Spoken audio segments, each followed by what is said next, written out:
Well, hey, everybody, and welcome back to the Becoming Us podcast. We're glad that you've joined us as we are walking through the book of James together, and today I am honored. Oh, stop it. I am honored, Dan Koch, that last night you said that you would come in and do this today. So whether you're driving on your way to work or you're sitting at home with a cup of coffee, whatever it is that you're doing, man, you're going to be blessed today by Dan Koch. Oh boy, it's going to be a good Friday.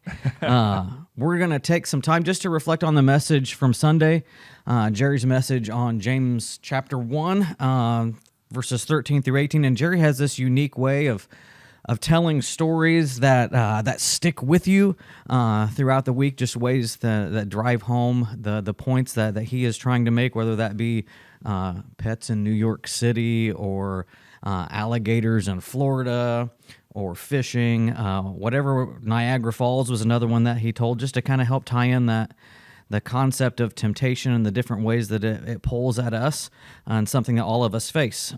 So one of the things I love about these conversations is that they allow us time to slow down, because I know that sometimes Sunday mornings can be so busy and we're pulled so many different directions that it's hard for us to maybe focus whenever we need to focus, or we're pulled away when we're trying to pay attention to something else. So being able just to slow down and kind of just talk through this some more, I always find this beneficial. Absolutely. So, yes. And you, I mean, teaching Sunday school and all, you got all kinds of things going up here, just like me, all kinds of things going on up here. It can be a busy Sunday morning. Sunday mornings can be a busy thing. So we're going to just explore a few tensions from the message from Sunday, not tensions in the fact that they were tension points that Jerry made, but just things from the text that cause us to maybe ask more questions. And explore just a little bit more, and bring some clarity. So the first thing that Jerry jumped into was that that God doesn't tempt us. So question that I had was, if God is sovereign, then why isn't He responsible for temptation? So James begins with what really just feels like a contradiction, I think. We know that God is sovereign over everything, yet James emphatically says, when tempted, nobody should say that God is tempting me.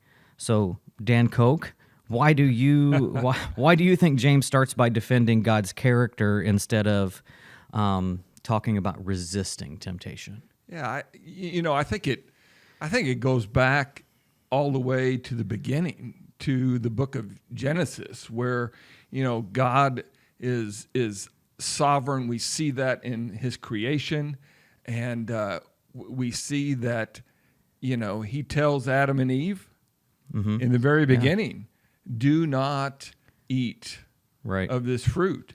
God didn't put a chain link fence around it and throw away the key. He tells them, don't eat of the fruit.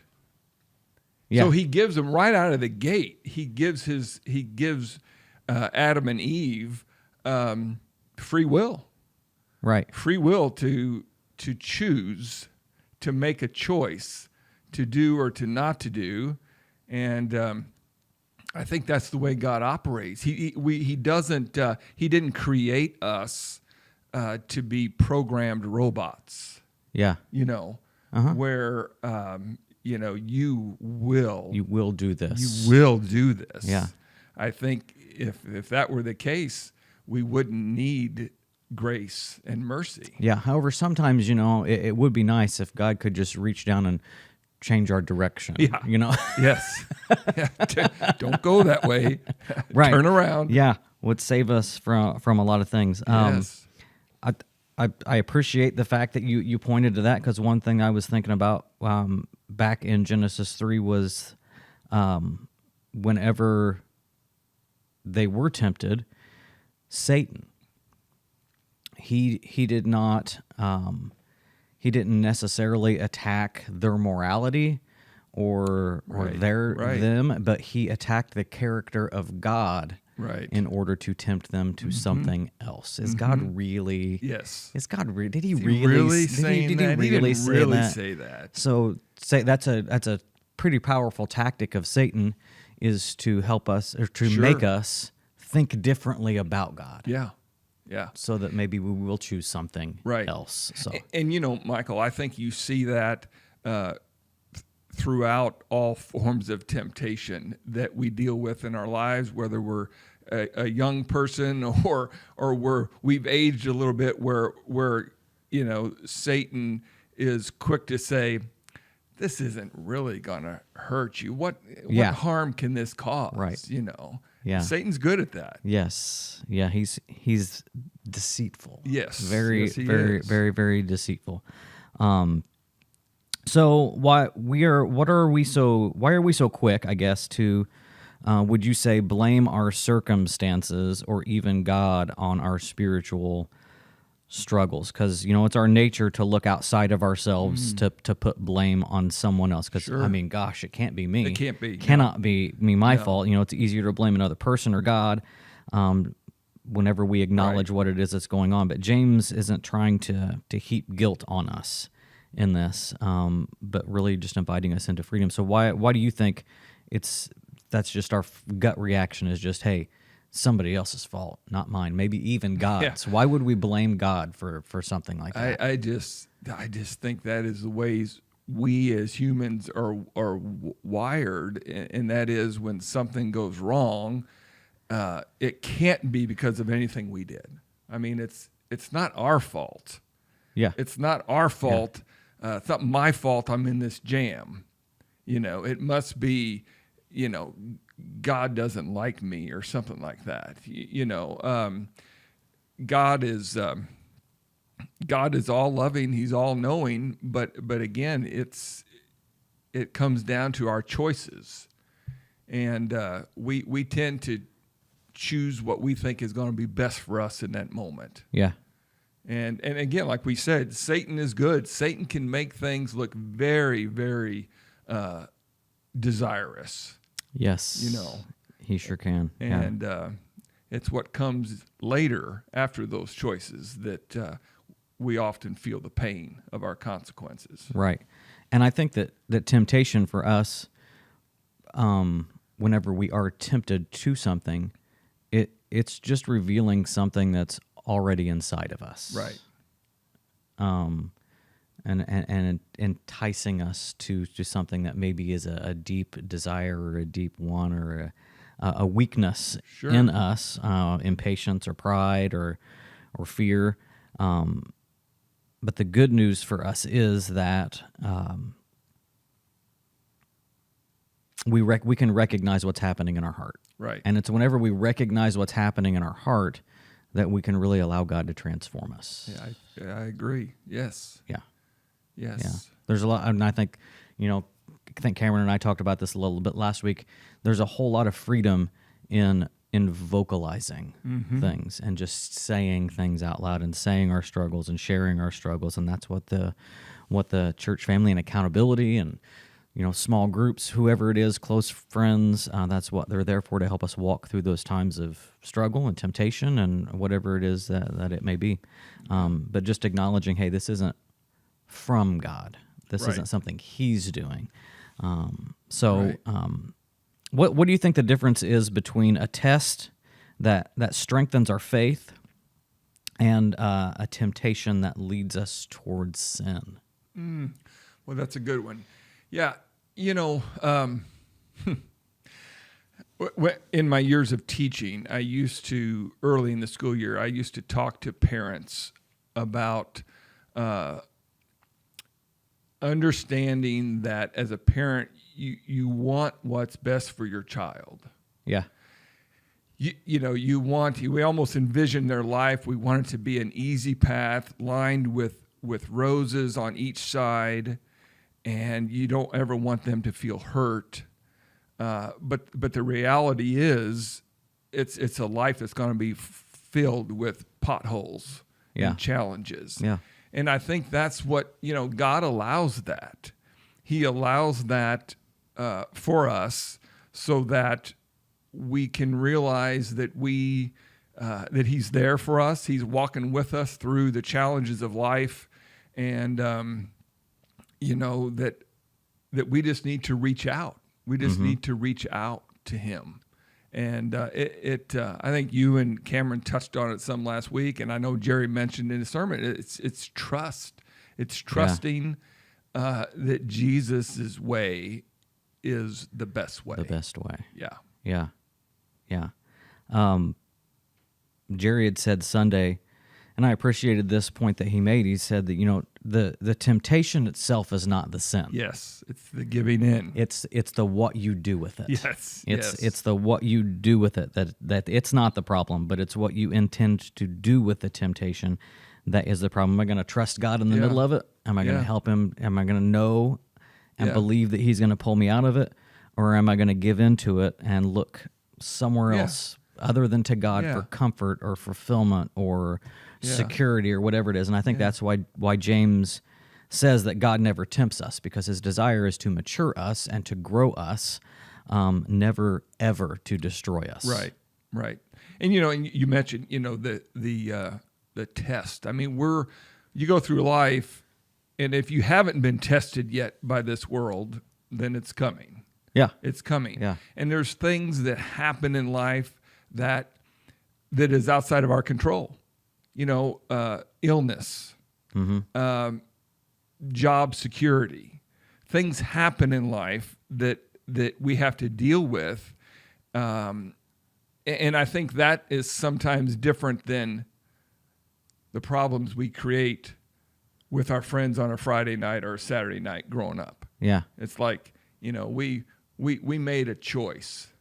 We made a choice to do whatever with my buddies. Right. And man, I wish we hadn't done it, but I was a willful participant. Yeah, absolutely.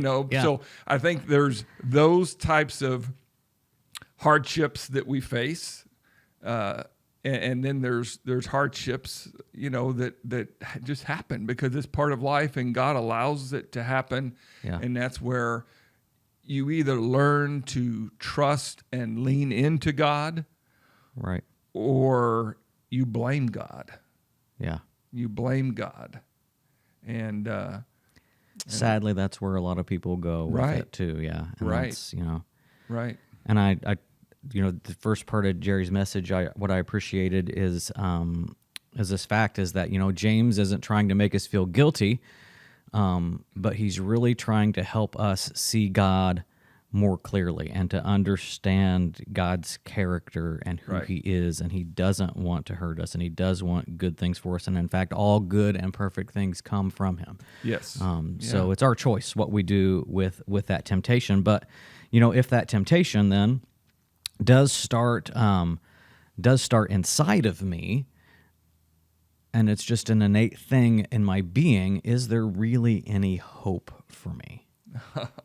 Is there really any hope? Go ahead. Yeah, I mean, and I think that's where a lot of people. The short answer to that is absolutely yes. Absolutely, yeah. Right. Okay. Next question. Absolutely yes. But I think that is where it's so easy to get yourself on the struggle bus, as they say in life, right? Where things just begin to pile up on you, and the world is just coming at you 24/7, pounding on you, and sadly, a lot of people put their hope in something far different, than the hope that Jesus provides for us. Right. They put their hope. A lot of people put their hope in drugs, in alcohol. They put their hope in some crazy influencer. Oh, yeah. That is appealing to people, but yet is not leading them to Jesus, kind of thing. So is there hope? Sure, there is. There's hope in Jesus. He's the best kind of hope there is. Right. Yeah.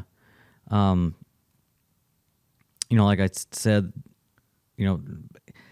sometimes it can be hard for us because if we feel like, this is just going to be a constant thing in my life, how am I going how am I going to overcome this? If it starts inside of me, is there any hope? James says in that verse, he says, each person is tempted when they're dragged away. Right. When they allow themselves to be dragged away, and they're enticed so much that they're just pulled in by that evil desire.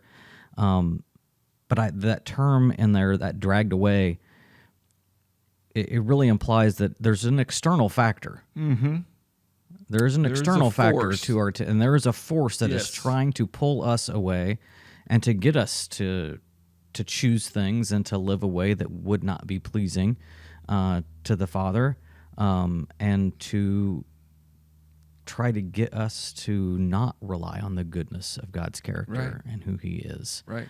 So there is an external fact to us. So He's not really like diagnosing a human condition that's inside of us, but He's saying, there's a root to all of it. Right. Dragged away. You're dragged away. You're being pulled.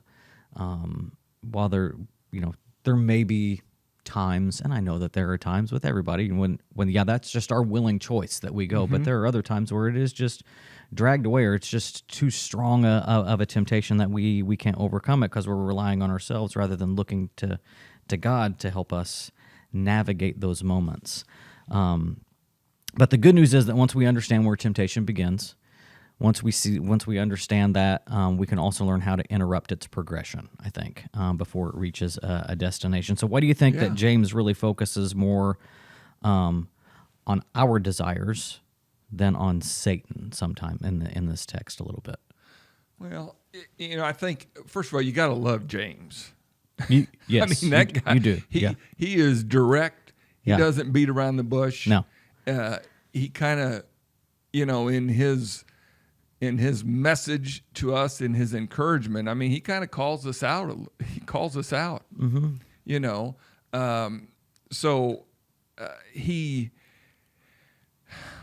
What was the question again there, Michael? Why do you think he focuses? I had to thought. That's fine. Why do you think he focuses? He doesn't focus so much on Satan and that external factor as he does the internal factor. Right. Yeah. I think to me it seems like James realized Satan is Satan. Yeah. He's a dirty fighter. Dirty snake. I mean, James understands the methodology of Satan. So James turns to us and wants to help us shape our hearts and to point us towards, the King of Kings, the Lord of Lords. He wants us to keep our eye on Jesus in all things. Mm-hmm. And while at the same time, and I think you kind of alluded to it, just because you're maturing in your faith doesn't mean, oh man, I'm going to come to a time where I will never face temptation again. Yeah. But in reality, that's probably when you're going to face it the most. Yeah. Because then you're a threat to Satan. Sure. Yeah. And, we've heard this before. I know Jerry's talked about this, and that is when they make the decision to give their life to Christ, and they follow that up with baptism and everything. I've heard Jerry talk about that is often the time when Satan will go after somebody with the most intensity. He will release the entire arsenal. Yes. Yeah. Because he's going to let you have it. So, I think our faith journey, no matter where you're at in your walk with Jesus, I think that's something that we all have to struggle with and be aware of constantly. But I think the more that you stay focused in the Word, the more you surround yourself with accountability partners, small group, just church family, I think that goes a long way. Yeah. That goes a long way to just being stronger in your faith and to being able to resist. Right. One of the, I'm going to skip a couple of things in there, just so you know. One of the things that I was thinking about this morning as I was waiting for Dan Koch to get here was, one of my favorite passages in Scripture, Psalm 37 is a favorite of mine, and in that psalm, it tells us that if we delight ourselves in the Lord, he will give us the desires of our heart. And a lot of the times that verse is misinterpreted as, if I'm walking with God, he's going to be my genie in a bottle. Right. And he's going to give me Yes. all those things that I want. But in reality, the context of that verse is, as you delight yourself in God and as you're spending more time with him and as you're growing closer to him, the desires of your heart actually become the desires of his. Mm-hmm. And those things that he wants for your life. So, Jesus didn't come just to forgive our sinful actions, but he came to transform our hearts. And over time, what we desire then becomes what he has desired for us. Right. And that's what we start to pursue. We're living in tune with Jesus. Right. Yeah. Wouldn't it be nice if that was like super easy every day? Yeah, I know. That would be great. You know, Michael, another thing I was thinking about, kind of going back almost to your first question is, if God is sovereign, why doesn't he prevent us getting into a jam of our own doing? But again, it's I think back to Revelations 3:20, that image, familiar image that we sometimes see about Jesus standing at the door.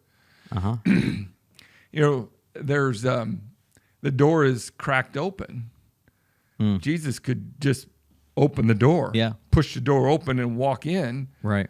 But Jesus doesn't do that. Yeah. It's a choice. We have a choice to be in relationship, to be in that loving relationship with Jesus. Jesus is not in the business of coercion.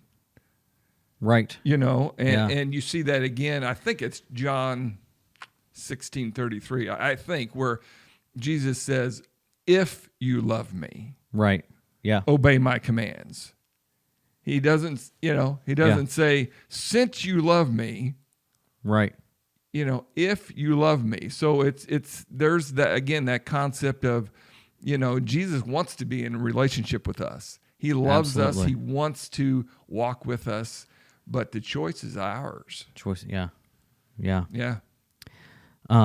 So last thing that we can talk through, if temptation promises something good, why should I trust God instead?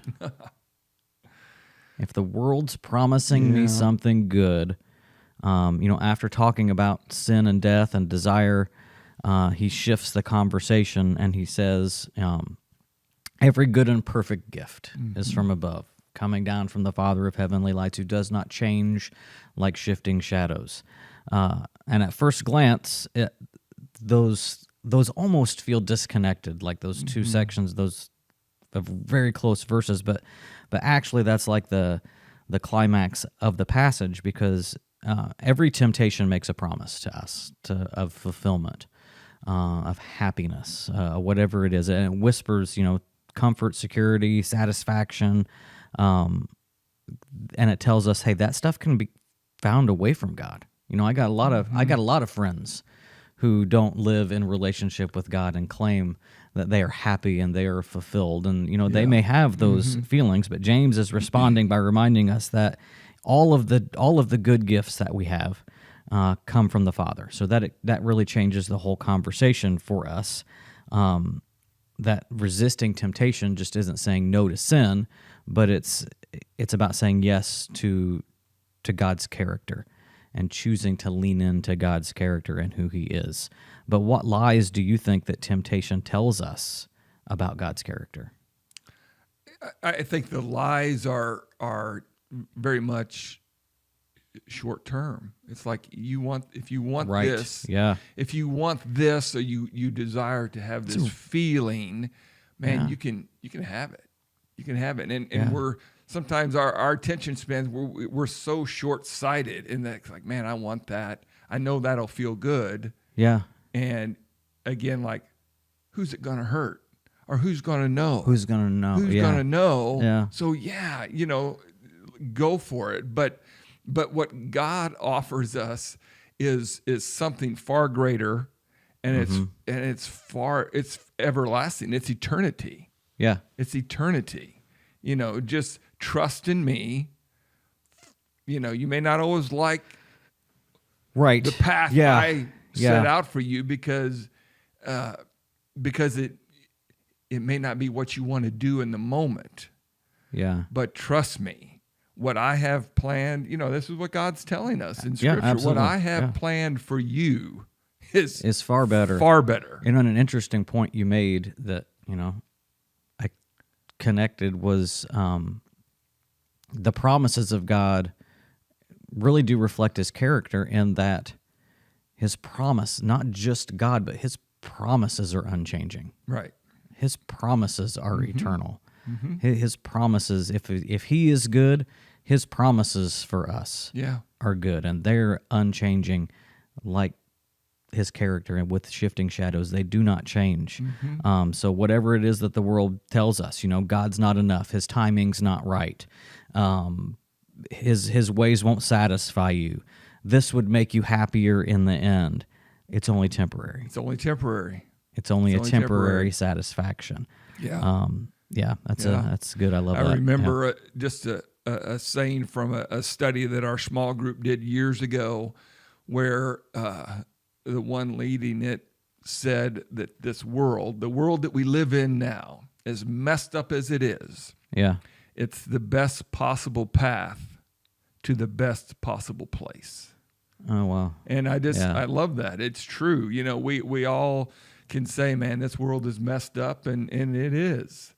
But, yeah, for sure. But what God has planned for those who are his faithful, man, oh man, it's going to be out of this world. Yeah. Yeah. Okay. So, you know what? I feel like that's a great place to land. Well, all right. Dan Coke. Okay. I really do. Okay. Just in I feel like that should be our biggest takeaway from the message Sunday is, what? Temptation's not from God. Yeah, he allows it into our lives. The sin is what we choose to do with it. But what we Yes. need to be reminded of is no matter what this world promises us in the way of satisfaction or success or whatever it may be, those things are only temporary. Exactly. But God's goodness and God's promises for us are eternal. So good stuff. Yeah, very good. Good stuff. Very good Well, stuff. I may have you back to do this well, again. Okay. How does that Okay, sound? I enjoyed it. Thanks for asking me, Michael. No problem. Hey, we are glad that you were here. Thanks for joining us. One of the things about this passage is that James doesn't leave us with guilt when it comes to temptation. He leaves us with hope. So yes, temptation is real. It's something that we are going to face and we wrestle with, but we don't fight it alone, and we certainly are not left wondering whether or not God is for us and with us.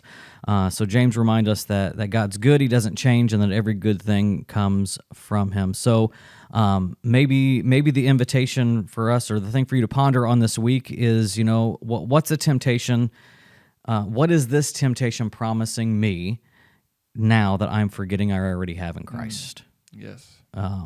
Because the more we learn to trust in God's goodness and we lean on that, the more we begin to see temptation for what it really is. It was just a counterfeit promise that cannot deliver in a way that our Heavenly Father can. So as you go about your week, I want to encourage you to jump back into the book of James, chapter 1. We're going to be there again, I think, this week. For the last few verses of that with Cameron. Read it slowly, sit with it, pray with it, ask God to reveal some things to you. Thanks for spending time with us today, whatever day it may be that you are listening. Wherever the next steps lead you this week, make sure you fix your eyes on Christ and keep becoming more like him and relying on the goodness of God as we continue to grow one step at a time to becoming who God has made us to be. Sounds great. So thanks for being here, folks. It was, again, great to see you, and we will see you next week.